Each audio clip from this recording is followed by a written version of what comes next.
Let's continue our look at the events of Good Friday, the day on which Jesus atoned for our sins, by opening to Mark chapter 15. And I want us to kind of scroll back and begin at verse number 8 in a moment. Jesus has been presented by the Roman Sanhedrin to Pontius Pilate as a person guilty not only of crimes against the Jewish people, but crimes against Rome itself, that he has claimed to be the king of the Jews, a capital crime if it were true. They had intended that Pilate would rubber stamp this and that Jesus would be on the cross in a matter of minutes after they handed him over. But Pilate, for whatever reason, has decided to evaluate matters for himself. And he keeps coming back to the idea that there is no evidence for Jesus being guilty of a capital crime from Roman standards. He even sends him to Herod Antipas, and Herod comes to the same conclusion and sends him back. And so finally, Pilate tries to manipulate the situation so that he gives the Jewish people a choice for his annual Passover amnesty, where he releases someone currently in prison back into Jewish society. And he manipulates it by offering them either this Jesus of Nazareth, the one who is known by some as the King of the Jews, or you can have Barabbas, a murderer, a troublemaker, someone that is not good to be released back into Jewish society. But the Sanhedrin, they do their own manipulation of the crowd. I'm not sure how they managed to do this. Some people suggested they might do bribery. Others said that they used strong-arm tactics. Perhaps they just used the power of their authoritative figures. But somehow they got the crowd there at the front gates of the Praetorium, the Tower of Antonia, to demand that Barabbas be released. And so that's Mark 15, verse 8. The crowd came up. They began to ask Pilate to do as he usually did for them. That's the annual amnesty. And he answered them, saying, "Do you want me to release for you the King of the Jews?" For he perceived that it was out of envy that the chief priests had delivered him up. But the chief priests stirred up the crowds to have him release for them Barabbas instead. And Pilate again said to them, "Then what shall I do with the man you call the King of the Jews?" And they cried out again, "Crucify him." And Pilate said to them, "Why? What evil has he done?" But they shouted all the more, "Crucify him." And so Pilate, wishing to satisfy the crowd, because as the other passage said, he felt that a riot was about to ensue, released for them Barabbas. And then, having scourged Jesus, he delivered him to be crucified. Now, Pilate's already washed his hands to try to get the crowd to agree publicly that he is not the one making this choice to release Barabbas, that he's not the one making the choice to crucify Jesus. They are.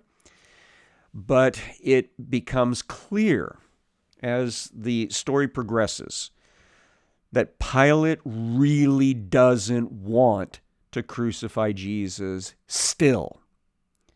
And so he does something that I believe was intended to arouse the pity of the Jewish crowd, or at least satisfy somewhat their bloodthirst.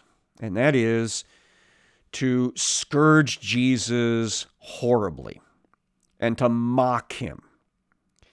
And so Mark chapter 15, verse 16 says that the soldiers led him, meaning Jesus, away inside the palace. That is, the governor's headquarters. This is the Tower of Antonia, which was an impressive palace structure on the north, slightly west quarter of the Temple Mount.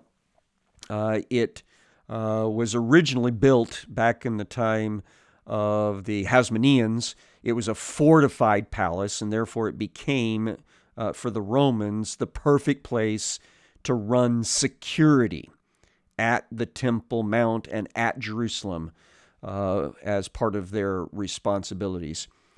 So Jesus is led back inside there. No Jews attend because they're all staying outside because this is Gentile territory and it would make them unclean ceremonially. And that's not something you want to do on the day that the Passover lambs are killed and butchered, eaten. So these Roman soldiers call together the whole battalion. The word that's used here in the Greek language represents about 600 soldiers at least, about a tenth of a full-strength foot soldier legion. This might represent the regular contingent at the Antonia Tower. 600 soldiers would be more than sufficient to run security there in Judea during most occasions, including Passover time. So what did they do? They basically have a guard mount. They gather all of these Roman soldiers together in the central courtyard probably, and then they clothe Jesus in a purple cloak. More than likely they're taking their cue from what Herod Antipas, the Tetrarch of Galilee, had already done. He mocked Jesus by putting kingly clothing on him. So they put a purple cloak on him to kind of pretend that he is royalty. And then they twisted together a crown of thorns and they put that on him. And then they began to salute him. "Hail, King of the Jews!" And they were striking his head with a reed and spitting on him. And the other passages make it plain that what they do is, let me just read that. This is John chapter 19. Pilate took Jesus and flogged him. That's the scourging with the cat and nine tails, probably embedded with some bits of metal or bone. It would have ripped up his back into hamburger and also done damage along his buttocks and down his legs and on his arms and shoulders. And so they did all of that. And then the soldiers twisted together a crown of thorns. They put it on his head and arrayed him in a purple robe. They came up to him saying, "Hail, King of the Jews!" and struck him with their hands. And they were also pulling this reed out of his hand. They'd kind of given it to him as a scepter, and then they'd smack him over the head with it. And they were also, back to the Mark account, Mark 15:19. They were striking him on his head with a reed. They were spitting on him. They were kneeling down in homage to him. So they're doing all of this to make fun of him. And he has been beaten badly. Like I said, his back is probably hamburger at this point. He's not been able to sleep since the day before because he didn't sleep at all last night. He's exhausted. He's dehydrated. And now, because he's bleeding, he's dehydrated even more. So he is exceptionally weak. He has been punched in the face and slapped around by the Jewish guards when they had him in their custody. So his face is probably puffed up and bruised. He's probably got the beginnings of a pretty bad couple of black eyes. The prophecy passages from the Old Testament indicated that his beard would have been plucked out in certain places as part of the torture process. They would have been ripping at his beard. So he is an absolute mess.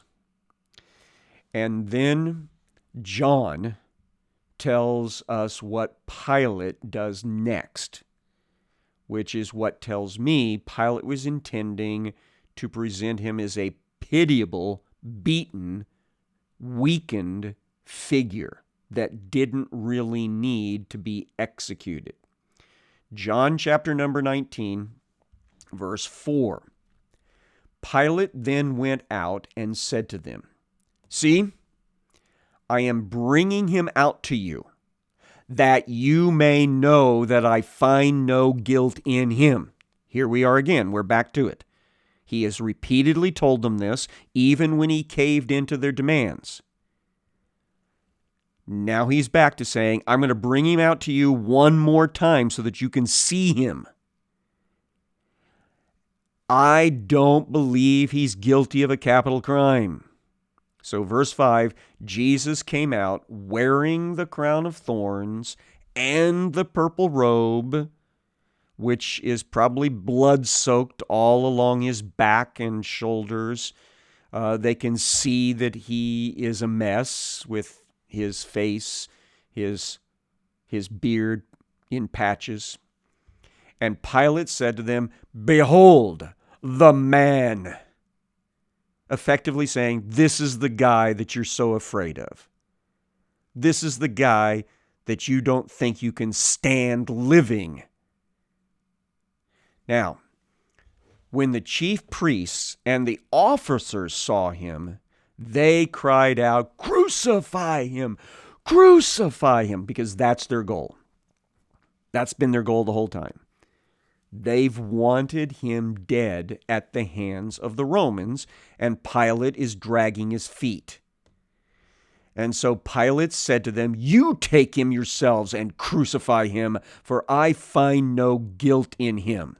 Now that verse sounds all the world like Pilate has decided not to go through with it, even though he's clearly agreed to it earlier. I mean, he washed his hands and all of that and said, you guys have to take responsibility for what's about to happen. But it seems like he's back to, I am not going to crucify this guy when he is not guilty of a capital crime. Verse number 7, the Jews, and specifically the Jewish leadership here, the Sanhedrin, answered him, "We have a law. And according to that law, he ought to die because he has made himself the Son of God." Now we get back to the Jewish accusation that he is guilty of blasphemy. Now, it's not blasphemy if it's true, which it is. Jesus is the Son of God. But from the Jewish perspective of the Sanhedrin, it's not true, and therefore it is a capital crime by all Jewish law. Now, the effect that this statement has on Pilate is of note. Verse 8, when Pilate heard this statement, that is, that he, Jesus, claims to be the Son of God, he was even more afraid. Remember that his wife sent him that note earlier, saying that she had had a dream. Romans believe that dreams come from the gods, from the divine world. And in her dream, she had suffered greatly because of him, because of Jesus. And she told Pilate, "Don't you have anything to do with him." The Romans, many of them are believers in the mythology of the Greeks and the Romans, that from time to time the gods interact with humans, and half human, half god demigods are produced. These are the sons of God. And so there is room in the superstition of Pilate for the possibility that he could run across someone that is half God. And so the moment he hears this, that makes him even more frightened about how he's caught in the middle of this untenable situation.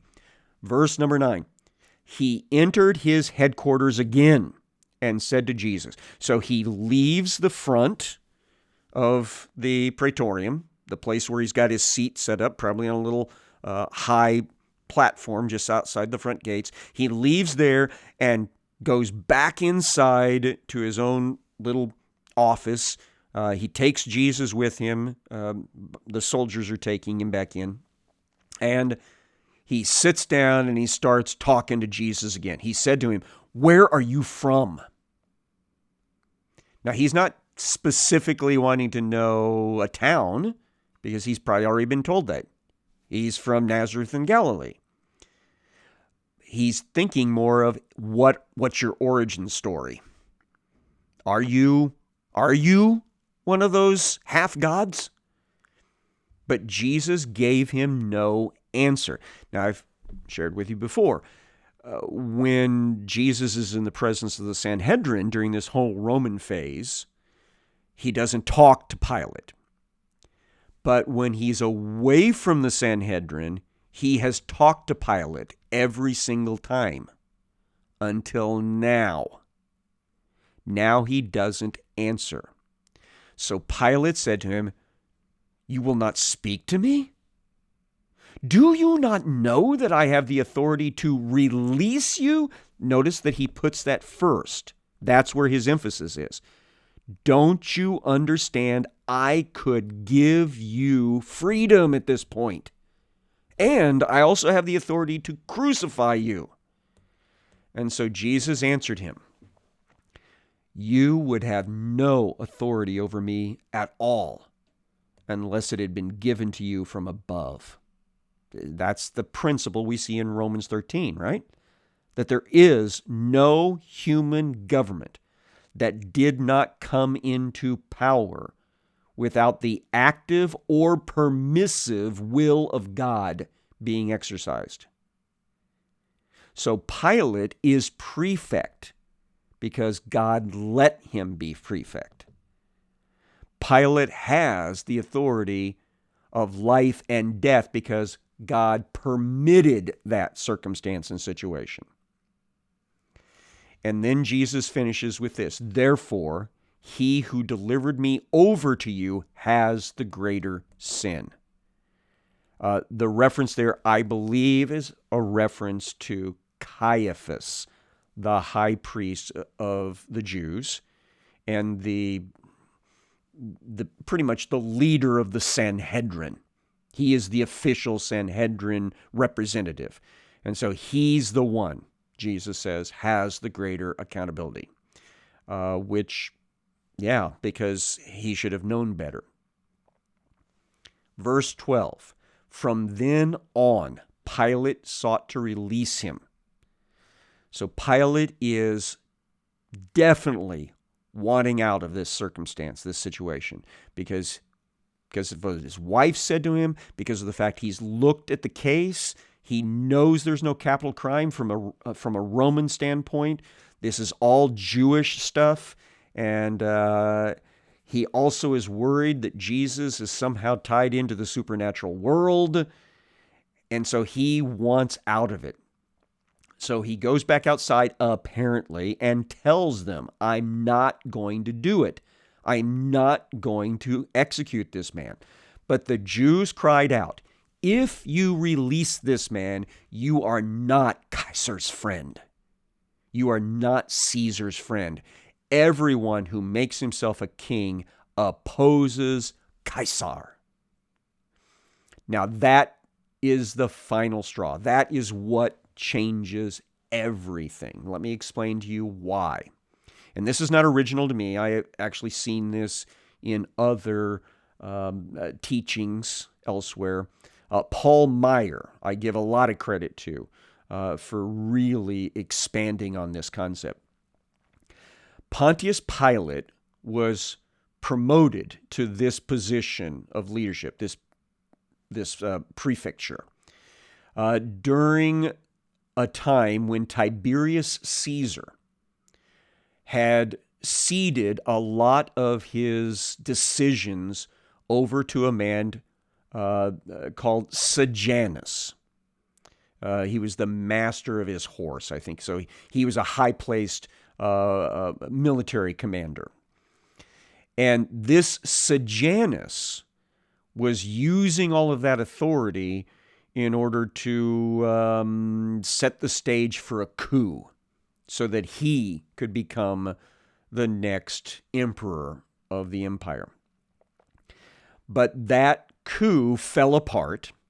Sejanus was killed, executed, and there was a huge purge that shot through the Roman world, centered at Rome and Italy, but it reverberated elsewhere. This all happened in the latter part of the year AD 31. So we're only a year and a half or so beyond that. And so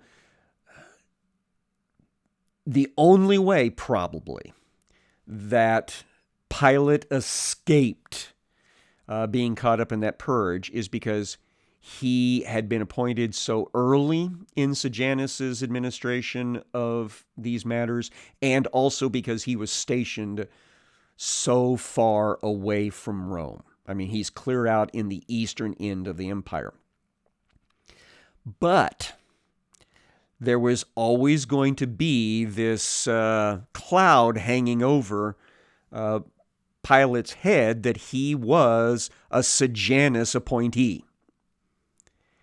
Well, that cloud just started looking very threatening.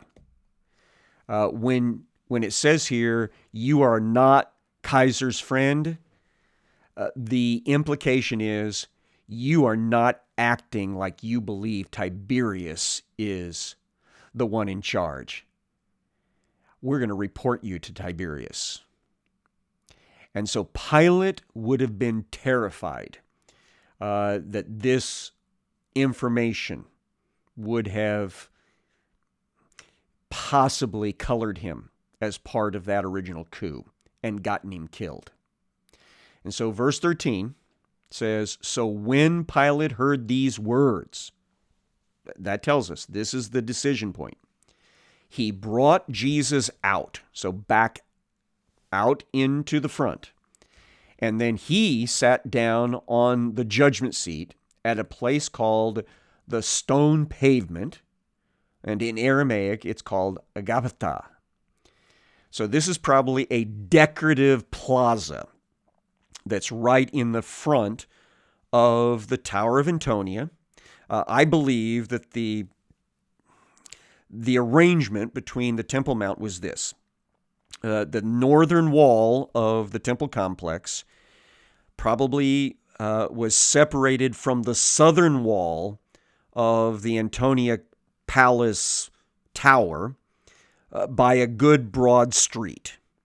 And this section of it was probably very decorative. There were at least a couple of bridges that went over the top of this street that connected the temple complex with the Antonia Tower.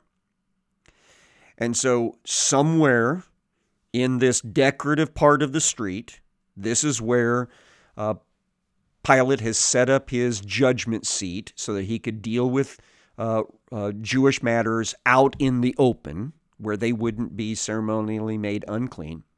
So he has now come to that place, brought Jesus with him, and he is ready to make his final public declaration.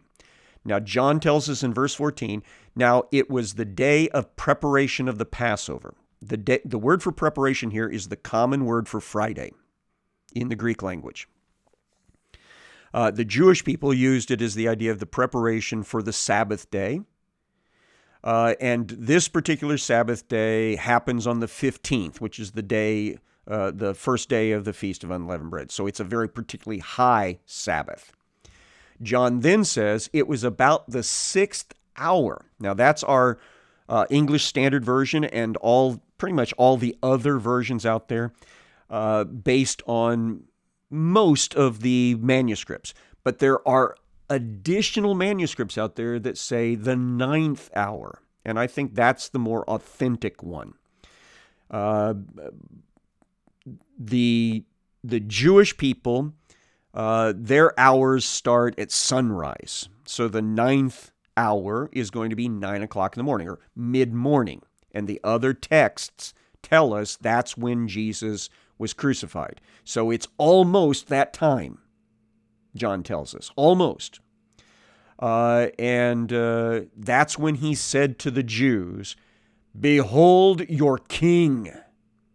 And they cried out, "Away with him! Away with him! Crucify him!" And Pilate said to them, "Shall I crucify your king?"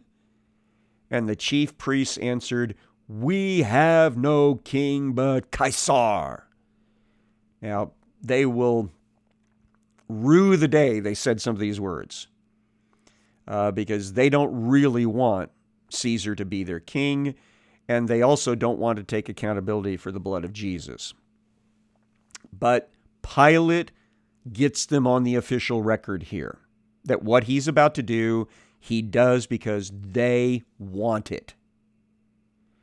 And so he then delivered them over to them to be crucified. And the last thing that we kind of find from the other passages is that they took him back inside, they stripped him of that royal robe, which had to have hurt because he's had it on for a little while, and there's probably been the scabbing that had started from the beating of his back.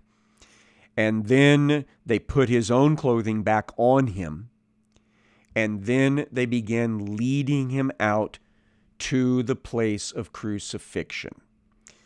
And when we come back tomorrow, we will talk about the potential locations of Golgotha or Calvary, the place of the skull, because I think there's two very decent possible locations. One is on the north side of the Tower of Antonia, and the other one is on the far west side of the neighborhood just west of the Tower of Antonia. And both of those have reasons to be presented, and I'll walk you through some of those ideas the next time we get back into God's Word.